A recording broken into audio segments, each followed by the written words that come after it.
Di Lukas pasal yang ke-22 ayat yang ke-27, saudara, Yesus bertanya kepada murid-muridnya. Yang kita lihat di situ, sebab siapakah yang lebih besar? Yang duduk makan, ya, seperti tadi kita lihat, ya, yaitu Tuhan, atau yang melayani? Ya, dan pada waktu itu adalah biasanya budak belian yang harus mencuci kaki tuan-tuannya, menyediakan makanan dan mengatur semuanya, yaitu para pelayan meja pada waktu itu.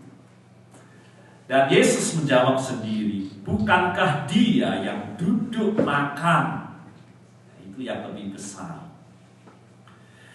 Karena menjadi pelayan, apalagi budak pada waktu itu, merupakan tugas pekerjaan yang sama sekali tidak terhormat. Sebagaimana kalau kita lihat, ya, dalam bacaan dialog dengan filsuf Plato, ya, di situ menggambarkan bagaimana orang yang harus menjadi budak dan bekerja untuk orang lain, dikatakan bagaimana seorang dapat berbahagia bila ia harus melayani orang lain. Namun, saudara, sungguh mengejutkan. Di Lukas 22 ini, Yesus justru berkata, tetapi aku, yaitu Tuhan Yesus, ada di tengah-tengah kamu sebagai pelayan. Bahwa Tuhan, saudara, Mesias yang dijanjikan, yang dinantikan itu datang, dan ternyata memperkenalkan dirinya bukan sebagai raja atau sebagai, tetapi dia memperkenalkan dirinya justru sebagai seorang pelayan. Dan Rasul Paulus di Filipi pasal yang kedua, ayatnya yang 7 mengatakan, kalau Yesus yang setara dengan Allah, ya, dikatakan dalam firman, sederajat dengan Allah, dan dia adalah Allah itu sendiri, tetapi telah mengosongkan dirinya sendiri dan mengambil rupa seorang hamba. Seorang hamba, saudara, di sini pada waktu itu maksudnya adalah menjadi budak. Budak belian pada zaman itu, kalau orang pada waktu itu bisa dibeli. Kalau sudah dibeli, dia seperti barang. Dia jadi budak yang melayani tuannya yang membeli dia itu.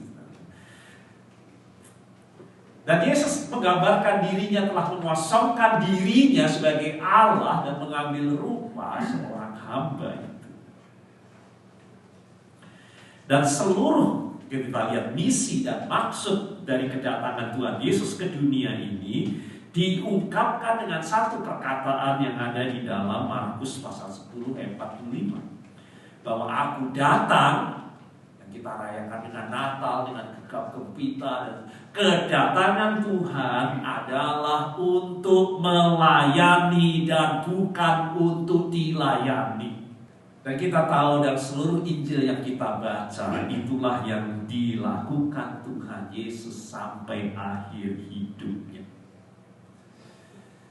Dan bagaimana di akhir kehidupannya sebelum naik ke kayu salib, Tuhan Yesus mengadakan perjamuan dan kemudian membuka jubahnya, dan kemudian dia mengambil tempat sebagai seorang hamba dan dia membasuh kaki murid-muridnya untuk memberi teladan yang jelas kepada murid-muridnya untuk apa yang harus mereka lakukan.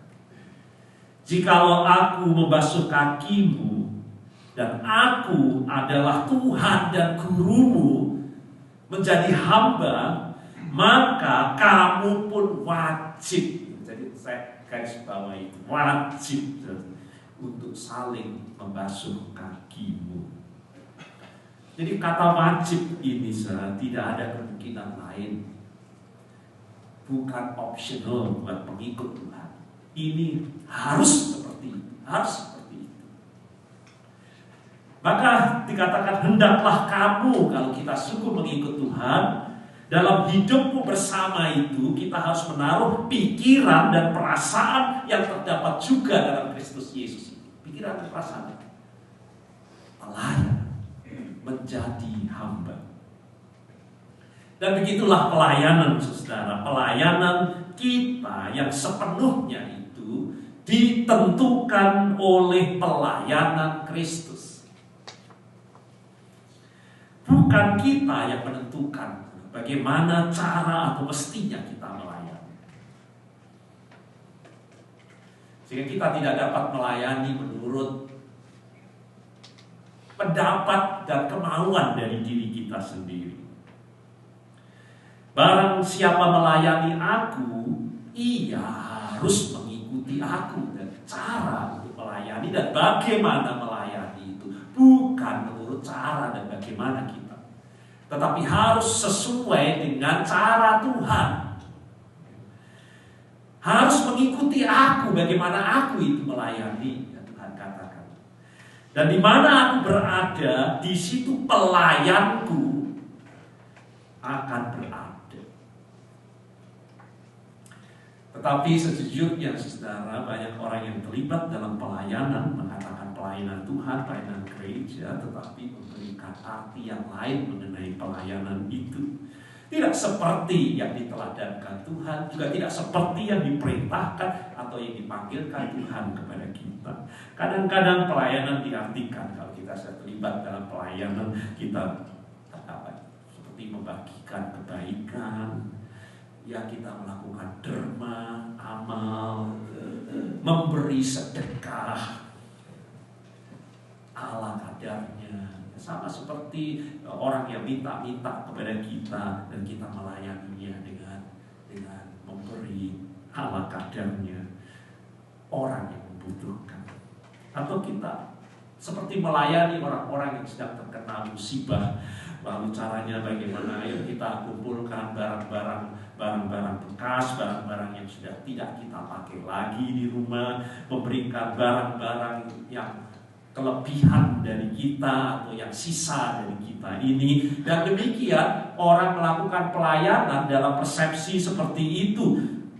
Saya mau melayani kalau ada sisa tenaga saya. Sisanya itu Tuhan.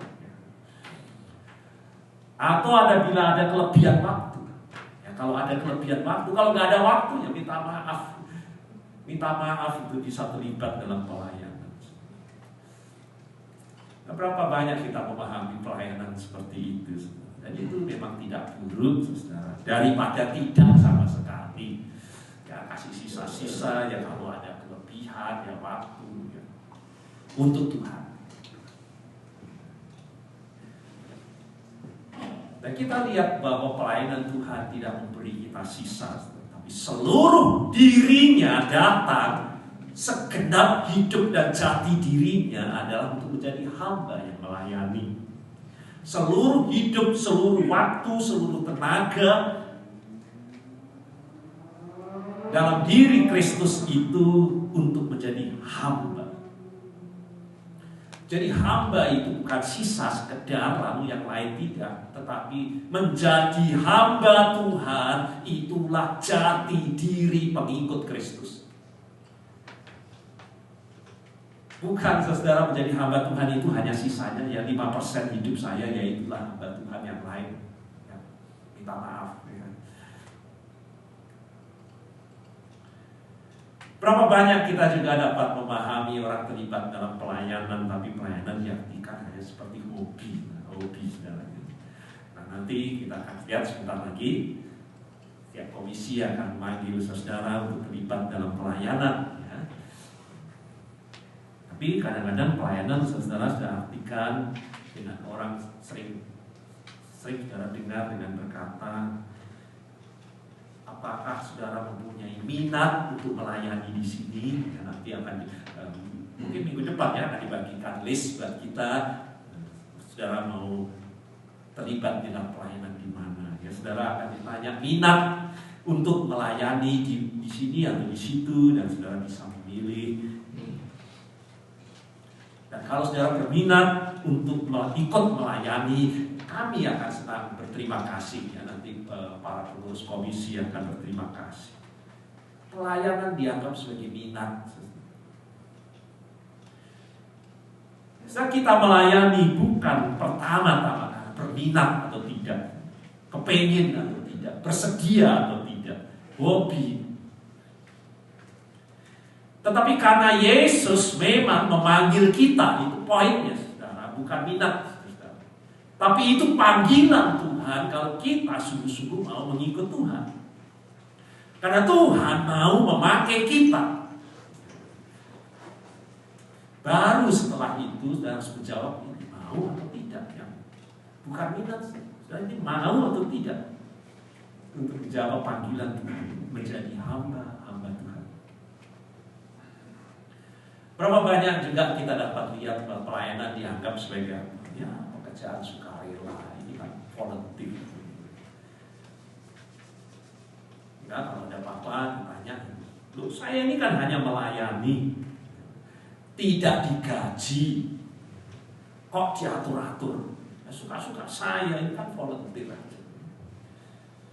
Maka tidak heran banyak orang terlibat dalam pelayanan tidak berdisiplin. Nah, kalau di kantor saudara melayani, gak tugas saudara, ya, tahu resikonya kan. Tapi kalau di gereja ya, ada jadwal tugas saudara hilang, gak kelihatan, ya, namanya juga volunteer. Gak disiplin juga tidak apa-apa, tidak bertanggung jawab tidak apa-apa, kan tidak digaji. Toh sekedar pelayanan. Saudara, hari ini mari kita sadari bersama karena kita akan merayakan pelayanan saudara hari ini. Baik, pelayanan bukanlah pekerjaan sukarela. Pelayanan adalah perintah Tuhan kepada kita yang mau mengikutinya. Ini perintah. Suka atau tidak suka, kita harus melayani. Sebagaimana Tuhan Yesus tidak suka untuk naik ke kayu salib, itu tidak suka. Ya. Kalau boleh, saya lalu daripada ini. Tapi mau tidak mau, Yesus berkata, bukan kehendakku. Dia harus meminum cawan itu. Dia harus melayani. Dan dia harus melayani bukan ala kadarnya. Dia harus melayani dengan sebaik-baiknya, dengan disiplin, dan dengan penuh tanggung jawab. Mungkin kita tidak suka, saudara. Tetapi demi pelayanan, kita harus melakukan. Harus, wajib, itu kata yang harus dipakai oleh Tuhan Yesus. Dan inilah pesan dari Tuhan Yesus sendiri. Apabila kamu telah melakukan segala sesuatu yang ditugaskan kepadamu, karena kita ini adalah hamba-hamba Tuhan untuk terlibat dalam pelayanan, hendaklah kamu berkata, kami adalah hamba-hamba. Itulah jaminan kita kalau kita mau mengikut Kristus. Hamba-hamba yang tidak berguna. Kami hanya melakukan apa yang harus untuk kami lakukan. Jadi pelayanan itu keharusan. Ini perintah, ini panggilan Tuhan. Agar kita melakukannya tanpa pamrih, tanpa kebanggaan seperti di sini. Menantikan pujian dan sanjungan tanpa mengharapkan pujian, apalagi bintang jasa, atau menanti ucapan terima kasih. Meskipun hari ini majelis jemaat akan berterima kasih kepada semua pelayan Tuhan yang satu periode ini melayani dengan setia. Melayani saudara itu berarti kita berada di tempat dan keadaan orang yang kita layani, tetapi jangan kita salah mengerti, semua itu kita lakukan demi Kristus. Demi Kristus, sebab kita tidak memperhambakan diri kepada orang lain dalam pelayanan itu, lalu mengikuti semua selera dan keinginannya karena kita melayani manusia. Kita tidak sedang melayani selera dan keinginan manusia, tetapi kita melayani adalah demi Kristus, dan Dialah yang menjadi motivasi kita untuk terlibat dalam pelayanan. Kita melayani Kristus karena Dia sudah melayani kita terlebih dahulu. Kita melayani untuk Kristus. Biar kita semakin berkurang dan Dia yang semakin bertambah-tambah. Kita melayani bersama Kristus. Kita adalah rekan-rekan sekerja Kristus. Sesungguhnya yang sedang melakukan pelayanan adalah Allah itu sendiri dengan kasih-Nya dan dengan belas kasih. Kristuslah pelayan satu-satunya. Kita ini hanya mengikutinya, menjadi serupa dengan Dia, menjadi hamba dalam kehidupan ini. Maka saudara, dalam pelaksanaan pelayanan, majelis jemaat dibantu oleh para aktivis dalam badan-badan pelayanan, komisi dan hari ini majelis jemaat menetapkan ibadah sebagai pengucapan syukur ya untuk semua yang terlibat dalam kepengurusan, tetapi juga semua yang terlibat dalam pelayanan di gereja ini, pengucapan syukur dan apresiasi yang nanti juga akan dilanjutkan di ruang makan, di mana majelis jemaat kemarin semuanya sibuk memasak ya untuk memberikan apresiasi terhadap pelayanan kita dalam satu periode ini, dan juga menyambut pelayanan ke depan periode 2024-2025. Kita semua dipanggil untuk membangkitkan kembali jati diri kita sebagai hamba. Ada banyak pelayanan di gereja kita ini untuk saudara tanggapi dan saudara ambil, untuk saudara terlibat di dalam pelayanan. Itulah perintah dan panggilan Tuhan buat kita semua yang sungguh-sungguh mau mengikuti Dia. Maka mari kita buka hati kita dengar satu persatu pelayanan yang dapat saudara terlibat di dalamnya. Saya persilahkan satu persatu untuk dapat maju ke depan.